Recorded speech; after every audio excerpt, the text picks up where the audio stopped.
Hey guys, welcome back to my channel Bansal biology. आज मेरे साथ हैं एलिना, जिन्होंने इस बार आईआईटी जैम का एग्जाम बहुत अच्छे रैंक के साथ क्लियर किया है, AIR 63 थीम की। उसी के साथ साथ इनका IASC में एडमिशन हुआ है, MSc में। तो आज ये हमारे साथ सारी जर्नी अपनी शेयर करने वाली हैं। So first of all Elina, welcome to Bansal biology. Thank you ma'am, thank you so much. So Elina, आप अपने बारे में बताना चाहेंगे कि कहाँ से आप बिलोंग करते हैं, किस तरीके से रहा आपका आईआईटी जैम का सफर, और आपने कहाँ से अपनी BSc आप परस्यू कर रहे हैं। So hello everyone, I am Elina और मैं उड़ीसा से बिलोंग करती हूँ। Currently I am pursuing my BSc from in biotechnology from Chandigarh university. और बस बाकी मैम ने तो बता ही दिया, आईआईटी जैम क्वालिफाई किया था।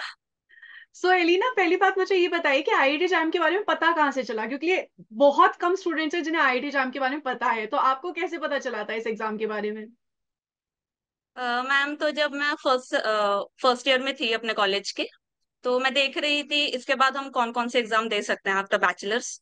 तो मैंने देखा कि आईआईटी में भी एडमिशन मिलती है बायोलॉजी स्टूडेंट्स को, तो काफी अच्छा लगा था देख के। तो वहां से मुझे आईआईटी जैम के बारे में पता चला। तो सो आप बेसिकली इंटरनेट से ही पता चला, यूट्यूब से। सो आपका मन था हमेशा से कि MSc करना है और उसके बाद रिसर्च वगैरह में जाना है, ऐसे ऐसा मन था आपका हमेशा से। ऐसा पर्टिकुलरली रिसर्च पे नहीं था, बट ऐसा था कि कुछ करना है, देखते हैं आगे। मतलब अगर मेरा इस ऐसा शुरू से रहा है, गो विद द फ्लो, जो अच्छा लगेगा बस। अगर इस फील्ड में है तो इंडिया के टॉप इंस्टीट्यूट से ही करते हैं MSc, so that's the best thing. अगर इसी फील्ड में कंटिन्यू करना है तो इंडिया के टॉप इंस्टीट्यूट से क्यों नहीं। और हाँ। IASC डेफिनेटली इंडिया का टॉप इंस्टीट्यूट है जहाँ पे आपका एडमिशन हो रहा है एलिना। सो एलिना, आप मुझे ये बताएंगे कि आपने अपनी प्रिपरेशन की शुरुआत कब से की थी। जैसा कि मैंने कहा, सेकंड सेमेस्टर में मतलब मुझे पता चला था बंसल बायोलॉजी के बारे में। तो मैंने थोड़ी थोड़ी वहीं से शुरू कर दी थी। जैसे मेरे कॉलेज के भी एग्जाम्स होते थे, और जो मेरे कॉलेज का सिलेबस है ना, वो काफी हद तक सिमिलर था जो आईटी जैम का सिलेबस है। तो मैंने सोचा कि कॉलेज के भी एग्जाम की प्रिपरेशन कर लेती हूँ और साथ साथ में मेरा आईटी जैम का भी हो जाएगा साइमल्टेनियसली। तो मैंने नोट्स तभी से बनाने शुरू कर दिए थे आपकी वीडियोस देख के। तो बस वहीं से फिर लास्ट लास्ट ईयर में आते आते और थोड़ा रिगरस हो गया था प्रिपरेशन। तो सो मैंने मतलब सेकंड आपकी सेमेस्टर थोड़ी से ही थोड़ी शुरू कर दिया था थोड़ा बहुत। सो आपकी थोड़ी थोड़ी प्रिपरेशन चल ही रही थी, मतलब ऐसे नहीं है कि आपने एकदम से लाइक लास्ट 6 महीने में हाँ। पढ़ा या लास्ट 7 महीने में पढ़ा, ऐसे नहीं। आपने शुरुआत से जब से पता चला तब से आप थोड़ा थोड़ा थोड़ा पढ़ ही रहे थे। हाँ। सो इसमें मैं ये भी पूछना चाहती हूँ एलिना, जो टेस्ट सीरीज थी वो आपको किस तरीके से हेल्प की थी एग्जाम में। जो आपने टेस्ट सीरीज बंसल बायोलॉजी के साथ ज्वाइन की थी, उसमें आपको कितना हेल्पफुल लगा एग्जाम के टाइम पे। हाँ, तो मैंने टेस्ट सीरीज ज्वाइन किया था। जब मैंने स्टार्टिंग में एक दो अटेम्प्ट किए तो लाइक मेरे मार्क्स बहुत कम आ रहे थे। तो फिर भी मैंने मतलब ऐसा किया कि जो नहीं आ रहा था या जो गलत लग रहा था, तो मैंने वो टॉपिक्स नोट डाउन कर लिए थे। फिर बाद में सोने से पहले आई ऑलवेज मेक श्योर कि आपका जो वीडियो एक्सप्लेनेशन है ना, वो जरूर देखूंगी, ताकि कुछ छूट जाता है तो वहां से हेल्प मिल जाए मुझे। सो एलिना, आप मुझे ये बताइए कि आपने physics, chemistry, maths, biology, 4 subjects होते हैं, चारों के चारों सब्जेक्ट्स आपने किए थे। नहीं, मैंने स्टार्टिंग में सोचा था जब मैं फर्स्ट ईयर में थी कि मैथ्स भी करूंगी, क्योंकि अभी बहुत टाइम है, 2-3 साल है, तो मैं अच्छे से मैथ्स कर लेती हूँ +1 और +2 का। बट फिर मैं जैसे जैसे कर रही थी, मैंने देखा कि बहुत ज्यादा टाइम कंज्यूमिंग है। और फिर मैंने पेपर का एनालिसिस भी किया था। उसमें मुझे पता चला मैथ्स का इतना पोर्शन है नहीं जितना मैं टाइम दे रही हूँ। तो मैंने सोचा मैथ्स को फिलहाल साइड रखती हूँ, बाकी उठाती हूँ। तो बायोलॉजी का तो आपने ही करवाया है। बाकी फिजिक्स और केमिस्ट्री में मैंने चूज किया फिजिक्स, क्योंकि शुरू से ही +1 और +2 में मेरा फिजिक्स ज्यादा स्ट्रांग था। तो मैंने सोचा कि फिजिक्स अच्छे से कर लेती हूँ, क्योंकि एज अ बायोलॉजी स्टूडेंट बाकी बच्चों का ये होता है कि वो न्यूमेरिकल में थोड़ा फंस जाते हैं।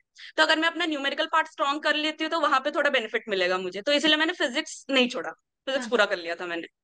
केमिस्ट्री में मेरी ऑर्गेनिक केमिस्ट्री काफी वीक है, तो मैंने सोचा मैं इस ऑर्गेनिक को बाद में करती हूँ कभी। तो उसके लिए मैंने इनऑर्गेनिक केमिस्ट्री और फिजिकल केमिस्ट्री पे ज्यादा फोकस किया, क्योंकि वो भी न्यूमेरिकल, मतलब फिजिकल केमिस्ट्री में न्यूमेरिकल पोर्शन काफी होता है, तो वो मुझे एनईटी में हेल्प करेगा। तो फिजिक्स और केमिस्ट्री मैंने ऐसे ही किया, और यूट्यूब में वन शॉट वीडियोस होते हैं तो वही देख के हो गया। सो तुमने ये और बायोलॉजी तो आपसे ही। सो तुमने ये हाँ जी स्मार्ट वर्क किया कि बाकी स्टूडेंट्स के लिए जो वीक पॉइंट है तुमने उसे स्ट्रांग बनाया। हाँ बायोलॉजी को तो स्ट्रांग किया ही किया तुमने, उसके साथ साथ जो फिजिक्स, जो मतलब मेरे ख्याल से रेयरली ऐसा बच्चा होता है जो फिजिक्स करके जाता है अच्छे से, मतलब ये होता है यस मैम हमने फिजिक्स की है। सो तुमने फिजिक्स अच्छे से करके गई, ये तुमने बहुत अच्छा काम किया कि तुमने वीक पॉइंट को स्ट्रांग पॉइंट बना लिया। सो तुम यहाँ हाँ, पे। क्योंकि मैंने सोचा एमसीक्यू एमएसक्यू तो होते रहेंगे, बायोलॉजी है जो 2-3 साल में पढ़ा था बस वही है। बाकी मैं एनईटी अच्छे से स्कोर करती हूँ, जो स्कोर आया भी मेरा अच्छा, लाइक अराउंड 25 थे मेरे 30 में से उसमें। तो तुम्हारे टोटल कितना स्कोर था एलिना? 73। 73 स्कोर था। इस बार तो हमारी कट ऑफ जो है वो भी आईआईटी जैम की ज्यादा जा रही है, धीरे हाँ धीरे धीरे आईआईटी जैम में कट ऑफ बढ़ती जा रही है। बट 73 स्कोर करना बहुत मेहनत का काम है, बहुत मुश्किल से होता है, इसी की वजह से आपकी इतनी अच्छी रैंक भी आई है। सो एलिना, आपने बायोलॉजी पूरा कवर किया था? बायोलॉजी, हाँ मतलब वो जो जैम के साइड में उनका जो सिलेबस रहता है ना, तो वो मैंने काफी हद तक कर लिया था, ऐसा कुछ छोड़ा भी नहीं था मैंने। हाँ तो मैंने सब किया बायोलॉजी। सब किया था। सो ये मुझे बताइए कि आपका आईआईटी जैम के बाद आईआईएससी का जो सफर था उसमें आपने किस तरीके से, आपके इंटरव्यू हुए थे, किस तरीके के इंटरव्यू हुए थे आपके, कितने लोग बैठे थे आपके पैनल में, वो कैसा रहा था आपका? हाँ तो जैसे आईआईटी जाम का एग्जाम जब हो जाता है तो आईआईएससी अपने साइट में अपना एप्लीकेशन फॉर्म रिलीज करते हैं, तो वो भरना होता है। वो जैसे एग्जाम हमारा इस बार 11 फेब में हुआ था, और आई गेस उन्होंने last week of the month में रिलीज कर दिया था अपना फॉर्म, तो मैंने भरा था। और उसमें ना जैसे आईआईएससी दो कोर्स ऑफर करता है हम स्टूडेंट्स के लिए। एक है इंटीग्रेटेड और एक एमएससी। इंटीग्रेटेड का भी भरा है मैंने, तो वो है भी इंटरव्यू 20 तारीख को। और जो एमएससी के लिए है, तो हाँ वो फॉर्म भरना होता है। और वो ना स्ट्रीम स्ट्रीम प्रेफरेंस पूछते हैं, मतलब वो 5 ऑप्शन देते हैं, उसमें से आपको 3 चूज करना होता है। तो मैंने चूज किया था सेल एंड डेवलपमेंटल बायोलॉजी, और सेकंड में मैंने डाला था बायोकेमिस्ट्री एंड बायोफिजिक्स, और थर्ड में मैंने डाला था इकोलॉजी एंड इवोल्यूशन। तो वो उसके बेसिस पे क्वेश्चन पूछते हैं, फिर वो शॉर्टलिस्ट करते हैं कैंडिडेट। तो हर साल शायद थोड़ा वेरी करता है, जैसे लास्ट ईयर आई गेस 70 या 100 था कुछ। 70 इस बार 60 गया था जनरल का, और बाकी कैटेगरी वाइज वो अपने हिसाब से बताते हैं। तो फिर इंटरव्यू जब हुआ, तो पहले तो मैं बहुत ज्यादा नर्वस थी, मुझे लगा नहीं था हो जाएगा, बट बाय गॉड ग्रेस हो गया। तो हाँ, तो जब मैं गई थी इंटरव्यू देने, तो वहां पे मैंने देखा 4 प्रोफेसर्स बैठे हैं। तो उन्होंने 1 बाय 1 क्वेश्चन किया, तो मुझसे 3 प्रोफेसर्स ने पूछा था, चौथे ने पूछा नहीं। तो फर्स्ट प्रोफेसर ने पहले तो मुझसे पूछा कि आप कौन सा सब्जेक्ट आपका स्ट्रॉन्ग है। तो मैंने कहा सेल बायोलॉजी और बायोकेमिस्ट्री। तो उन्होंने फिर मुझसे पूछा कि आप कौन सा टॉपिक मतलब पढ़ के आए हो। मैंने कहा सेल सिग्नलिंग। आप आपको पूरी प्लेलिस्ट अवेलेबल है ना, तो मैं वो पूरा पढ़ डाली थी अच्छे से। तो उन्होंने फिर मुझसे पूछा सेल सिग्नलिंग में कौन सा, मैंने कहा वही जीपीसीआर अपना। तो जीपीसीआर से उन्होंने मुझसे पूछा पूरा वो कैंप वाला कैसे बनता है, वो फिर आगे जैसे आगे जाके क्या क्या करता है, तो वो सारा बताया मैंने। फिर उन्होंने मुझसे पूछा कि जैसे लास्ट में वो जो ट्रांसक्रिप्शन होती है ना, ट्रांसक्रिप्शन फैक्टर से बाइंड करके, तो फिर वो कैसे होता है। तो मैं थोड़ा उसमें अटक गई थी, फिर उन्होंने हिंट हेल्प करते हैं, वो हिंट देते हैं। तो उन्होंने मुझे बोला हिस्टोन के बारे में पढ़ा है, तो फिर मैंने वो एसिटाइलेशन और डीएसिटाइलेशन वाला बता दिया। तो ये हुआ था। उसके बाद दूसरे प्रोफेसर ने मुझसे बायोकेमिस्ट्री पूछी थी। उन्होंने मुझसे ग्लाइकोलिसिस का फर्स्ट स्टेप पूछा, मैंने बता दिया, और उन्होंने पूछा कैसे होता है। तो मैंने वो पूरा फॉस्फोराइलेशन एटीपी टू एडीपी वो सारा बता दिया, एक्सोकाइनेज वाला बता के। और फिर उन्होंने मुझसे फैटी एसिड मेटाबॉलिज्म पे पूछा। और फिर पूछा जो एसाइल कोए बनता है वो माइटोकॉन्ड्रिया के मेम्ब्रेन से पास कर पाता है कि नहीं। तो मैंने बताया आउटर मेम्ब्रेन क्रॉस हो जाता है, बट इनर मेम्ब्रेन नहीं हो पाता। तो फिर उन्होंने पूछा कैसे होता है, मैंने कहा कार्नेट इन शटल। फिर वो उतने में शायद सेटिस्फाई हो गए। फिर थर्ड प्रोफेसर ने मुझसे बोला कि आप क्या प्रिपेयर करके आए हो, अच्छे से बताओ। मैंने कहा आपका दूसरा प्लेलिस्ट उठाया मैंने, प्रोटीन टारगेटिंग वाला। मैंने कहा मैं ये पढ़ के आई हूँ। तो उन्होंने बोला कि मुझे इतना आइडिया नहीं है इस टॉपिक के बारे में, तो आप मुझे प्रोटीन के बारे में बता दो। अच्छा। तो मैंने प्रोटीन का पूरा बता दिया, उनका जो लेवल ऑफ स्ट्रक्चर्स होते हैं, प्राइमरी सेकेंडरी वगैरह वगैरह सब बता दिया, पेप्टाइड बॉन्ड सब बता दिया, जो जो प्रोटीन के बारे में पता था सब बता दिया मैंने। फिर उन्होंने मुझसे पूछा कि अमाइनो एसिड कितने तरह के होते हैं। मैंने कहा 20 होते हैं। और फिर वो रामचंद्रन प्लॉट पे पूछा था उन्होंने, 5 बॉन्ड 5 बॉन्ड, ये भी बस आप ही की वीडियो देखी थी मैंने, तो वही बता दिया जो जो आपने बताया था। और आई गेस हाँ, और एक पूछा था कि कौन सा amino acid restricted rotation show करता है, तो वो भी बता दिया, प्रोलीन। तो डेफिनेटली। ऐसे ऐसे करके पूछा था। आई गेस मोटा मोटी यही पूछा था। सो तो ज्यादातर 15 to 20 मिनट्स के अराउंड चला था। सो ज्यादातर जो आपके क्वेश्चंस थे वो थियोरी के ऊपर ही थे, जैसे कि बहुत ज्यादा ऐसे टेक्निकल क्वेश्चंस नहीं पूछे थे, टेक्निक से नहीं पूछे, बहुत थियोरी के ऊपर आपके थे। सो हाँ जी मैम। आपका ये बेनिफिट हो गया कि जो भी चीजें आपने बहुत अच्छे से पढ़ी थी उन्हीं से ही क्वेश्चंस आए, उन्हीं से ही क्वेश्चन पूछेगा, ये आपके लिए बहुत स्ट्रांग पॉइंट रह गया और आपको बहुत फायदा हो गया इसका। तो एलिना, इसके यस बाद मैम। ये बताइए कि आपने जब प्रिपरेशन कर रहे थे तो स्टैंडर्ड बुक्स भी रेफर किया था आपने बायोलॉजी के लिए? नहीं, मैंने स्टैंडर्ड बुक्स रेफर नहीं किया था, बस पाथ फाइंडर की बुक थी मेरे पास, तो जो मुझे थोड़ा बहुत मिसिंग लगता था उसमें से देख लेती थी। और हाँ, मैंने बायोलॉजी के लिए ना +1 और +2 की एनसीईआरटी पढ़ी थी। अच्छा। तो उसका कोई बेनिफिट लगा आपको एग्जाम में कि +1 और +2 की एनसीईआरटी पढ़ के आपको कुछ बेनिफिट हुआ? हाँ हाँ, एमएसक्यू में एक आया था, एनाटॉमी ऑफ फ्लावरिंग प्लांट्स है ना। अच्छा अच्छा, हाँ आई मीन हाँ। एनाटॉमी ऑफ प्लांट्स, तो उसमें से क्वेश्चन आया था, तो था, तो बेनिफिशियल तो था। सो आपने क्या इसको एनसीईआरटी को आराम आराम से आप अपने 2 साल के प्रिपरेशन के टाइम पे आराम आराम से पढ़ते रहे? मतलब स्टूडेंट्स मुझसे जनरली पूछते हैं कि मैम एनसीईआरटी कैसे पढ़ें, क्योंकि उनका भी ये होता है कि बेसिक्स क्लियर करने हैं, वैसे तो क्लास में हो जाते हैं क्लियर, लेकिन फिर भी अगर और अच्छे से करने हैं तो एनसीईआरटी किस तरीके से पढ़ें, कितने दिन लगाए, तो आपने कैसे किया था एलिना?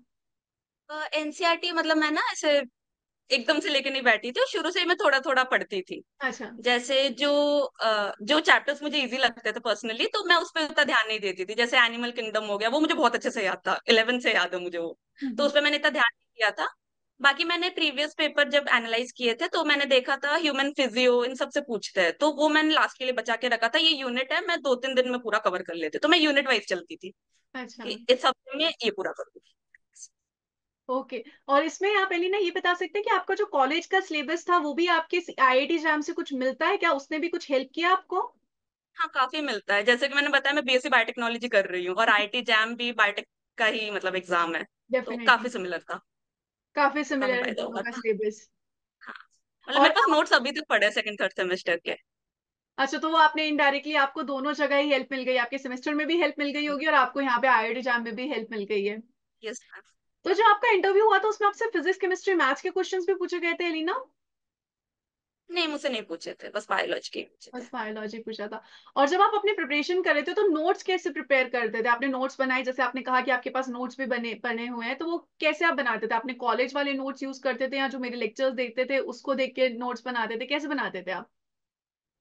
मेरे सारे मतलब मैं कॉलेज का ही चाहे प्रिपेयर कर लूँ या एग्जाम का प्रिपेयर कर लूँ, मेरा एक ही मतलब एक ही नोट्स है मेरे। वो आप जैसे जैसे बोर्ड पे बनाती थी, मैं बस वही एज इट इज कॉपी कर लेती थी। और केमिस्ट्री और फिजिक्स में जैसे मैंने मेनली न्यूमेरिकल पे फोकस किया है, तो जो फॉर्मूला है मैं बस अच्छे से फॉर्मूला हाईलाइट वगैरह करके उसको अच्छे से लिखती थी। और लास्ट जब रिवीजन का टाइम आता था ना, तो जैसे A4 शीट लेती थी मैं, और एक चैप्टर में जितने फॉर्मूले हैं तो वो उसी वक्त ऐसे वैसे लिख अच्छा। देती थी। ओके। और ये जो फिजिक्स केमिस्ट्री मैथ्स था एलिना, उसके लिए भी तुमने एनसीईआरटी को रेफर किया था? फिजिक्स केमिस्ट्री के लिए नहीं किया था, मैथ्स तो पढ़ी ही नहीं। मैथ्स तो पढ़ी थी। मैथ्स छोड़ी। तो मतलब तुम ये कहना चाहते हो कि अगर कोई मैथ्स ना भी पढ़े तो भी उसकी इतनी अच्छी रैंक आ सकती है? हाँ, डिपेंड करता है लक पे। अब जैसे इस साल मैथ्स से उसने पूछा ही नहीं, बहुत इजी से क्वेश्चन पूछे थे, बेसिक से पूछे थे, वो तो ऐसे ही हो गया। अच्छा। डिपेंड करता है लक पे।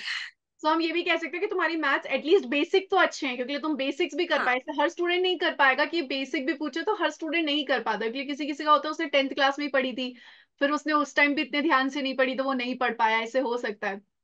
सो इस बार का जो तुम्हें पेपर लगा वो किस लेवल का लगा? फिजिक्स केमिस्ट्री मैथ्स बायोलॉजी, चारों में से कौन सा ऐसा सब्जेक्ट लगा जो तुम्हें सबसे टफेस्ट लगा और कौन सा ऐसा लगा जो इजीएस्ट लगा, और ओवरऑल लेवल क्या लगा?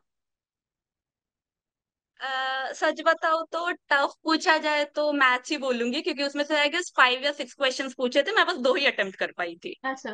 तो ऑब्वियसली वही टफ लगा मुझे। बाकी बायोलॉजी इजी थी। फिजिक्स में पूरा पढ़ के गई थी, वो भी इजी लगी।